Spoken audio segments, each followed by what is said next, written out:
up, fight fans? It's DreSpective Boxing. I'm trying to improve and get more views, more content on my channel. You know what I mean? Draw them a little bit more attention. So I can get my voice out there. One thing I want to talk about today is I was just looking at one of Boxing Eagle videos, and it was the resale ticket, the $15,000 resale ticket. But just in general, I would just want to go over some of the things about these resale tickets. Where these venues sell out in a matter of minutes, the record time now, it's all, smoke and mirrors. You know what I mean? It's total bullshit now. And I'm gonna give you an example.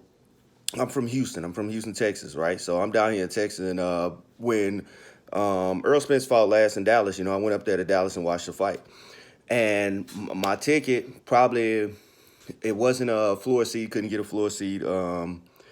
I thought I couldn't get a floor seat. I bought the tickets when they went out on sale.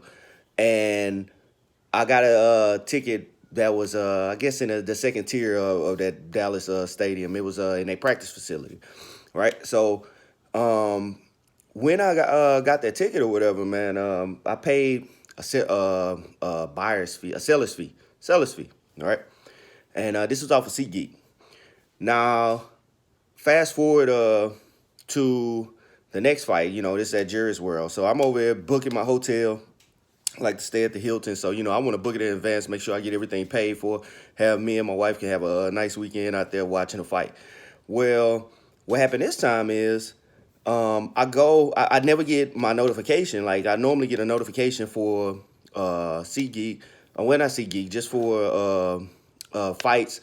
And when the ticket sales are going on, when the tickets are going on sales, I'm subscribed to several websites and just different stuff, right?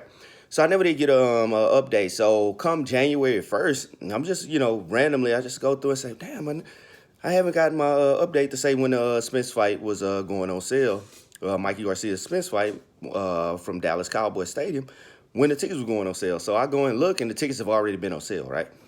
And they didn't announce it. I didn't see anything. I didn't see anybody showing that the tickets had went on sale. So I go to look, and I love to sit on the floor. I don't like to sit way in the back. I can't enjoy a fight. If I'm gonna sit way in the back, I could watch the shit at home. I could watch, that's just my personal opinion. Some people like the atmosphere, but that's how I feel. If I'm not sitting right there, like even football game, basketball game, if I'm not having seats where I'm, 50 to 75 feet away from the action, I don't feel like I'm getting my money's worth, and I'm not really into it. I'm gonna be mostly looking at the jumbotron on the TVs anyway. I can do that shit at home, right? So I go and I look for the floor seats, and the floor seats are going for $900, $1,200. I've seen high as $2,300 dollars for these floor seats.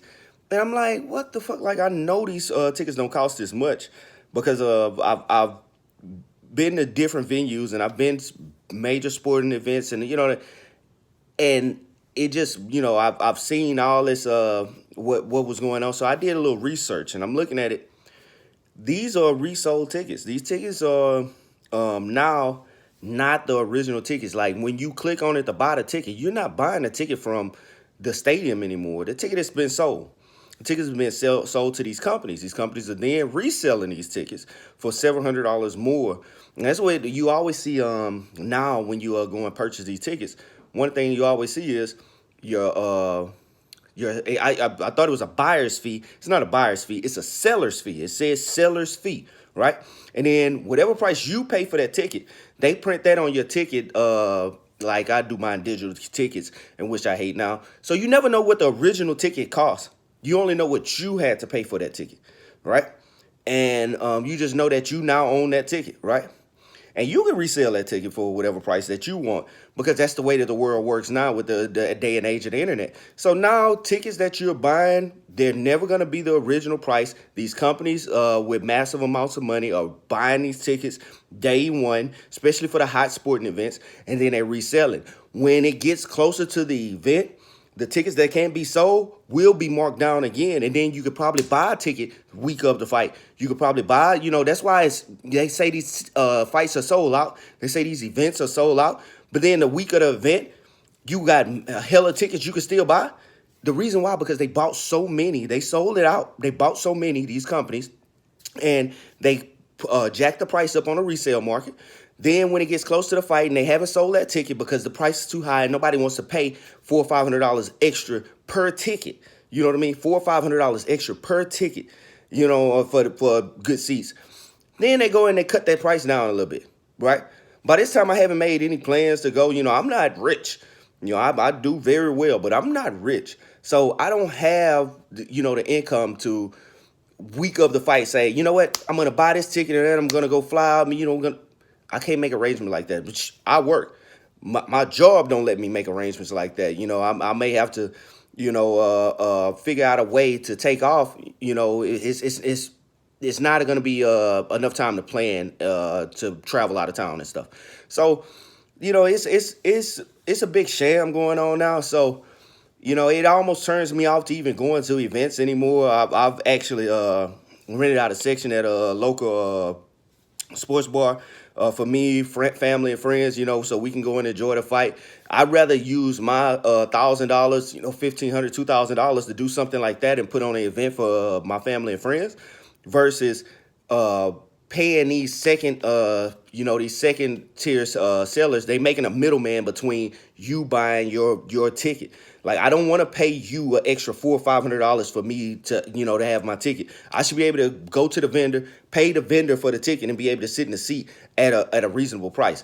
But nowadays, that's not happening. So with the I seen them talking about Boxing Ego talking about the resale value on those tickets, and it went to $15,000 for one ticket. It's believable, man, because that's what they do now. And to say that that Eddie Hearn is probably is the one that's buying these tickets and then reselling them for more to make more money, why wouldn't he? If I had the money, like I told my wife last week, I said, really, honestly, if I had the money, I would get into something like that because you can stand to make a lot of money. Just think if the average ticket was, let's for the sake of math, let's say you bought 50 tickets worth $100. What's that? $5,000 worth of tickets, right? And then you on average selling for $200 more, right? So 200 times 50, that's another $10,000. So you stand to make $10,000 more than your original investment of $5,000. So you'll walk away with $15,000 less the $5,000 you spent, $10,000 profit, and that's on the low end, and that's just for the sake of math. So these guys are winning, man, at the high end when they can buy tickets that already costing $1,500 and then resell them for another $1,000 more. Man, I seen tickets I'm telling you, 2,000 something for floor seats. So. And I'm pretty sure it's even higher than that, man. It's Jerry's World, man. It's a great experience going down at a Cowboy Stadium. So, more power to them, but I just think it shits on the fans. And eventually, you're going to see less and less people. They're going to have to shrink these venues in because you're going to see less and less people wanting to go out just to look at a fight on a big screen. Like on screens, especially when you're paying more. And I'm talking about they don't just do this for the high-end tickets. They do this for the low-end tickets, too. So the tickets that may be going for $50, now you're paying $75 for them. It may not seem like a lot more, but that's a profit that they get to make off that ticket. Any profit is a profit. Even if they sold it, if they paid $50 for it and sold it to you for $55, they just made $5 off that ticket. That's more than what they would have had if they would have never bought the ticket and resold it to you. So it's a business now. I don't like the way the shit is going, but, we got to deal with it in this day and age of the internet. The way that it is basically legalized scalping. That's how the shit is going now. So, hey, man, it's DreSpective Boxing. If you got an opinion on that, man, let me know. But for me, it's going to... I'm less likely to be going to a lot of different venues, if I can't get a ticket at a reasonable price. And, at a, especially like any high profile games, like football game, basketball game, baseball game, when it's high profile, man, they buy those tickets and you'll pay, in excess of $100 more than what the ticket price is, plus, depending on the type of event. But it's your boy DreSpective Boxing. Go ahead, like, comment, subscribe. I'm trying to put more content on the channel. Get at me. One.